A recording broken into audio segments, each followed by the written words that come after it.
پشاور سے گڑ کی آڑ میں 10.5 کلو چرس کی قطر اسمگلنگ کی کوشش ناکام بنا دی۔ مسافر اپنے سامان میں گڑ سے بھرا پلاسٹک کا ایک ڈبہ بھی لے جا رہا تھا۔ ایئرپورٹ سیکیورٹی فورس کے حملے نے پشاور ایئرپورٹ سے گڑ کی آڑ میں 10.5 کلو گرام سے زائد چرس کی دوحہ اسمگلنگ کی کوشش ناکام بنا دی۔ ایئرپورٹ سیکیورٹی فورس حکام کے مطابق مسافر حسن ابراہیم دوحہ کی پرواز پر سفر کے لیے پشاور ایئرپورٹ پہنچا اور اپنے سامان میں گڑ سے بھرا پلاسٹک کا ایک ڈبہ بھی لے جا رہا تھا۔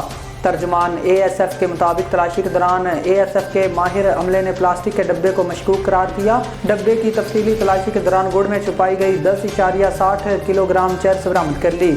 ملزم کو برآمد شدہ منشیات کے ساتھ اے این ایف کے حوالے کر دیا اور ملزم سے مزید تفتیش کی جا رہی ہے۔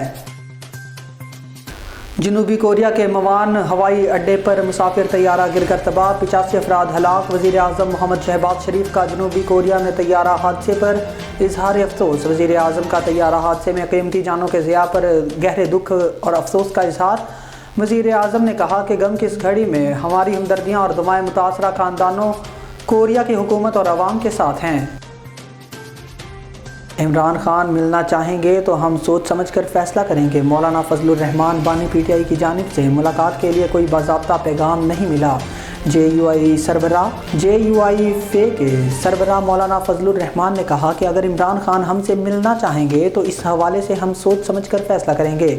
مولانا فضل الرحمان نے کہا کہ بانی پی ٹی آئی کی جانب سے ملاقات کے لیے انہیں کوئی باضابطہ پیغام نہیں ملا۔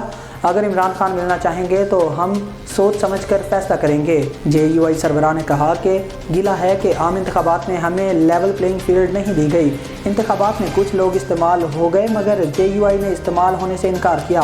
انہوں نے کہا کہ 26ویں ترمیم میں ہماری جماعت نے شخصیت کی بجائے اداروں کی مضبوطی کو مقدم رکھا۔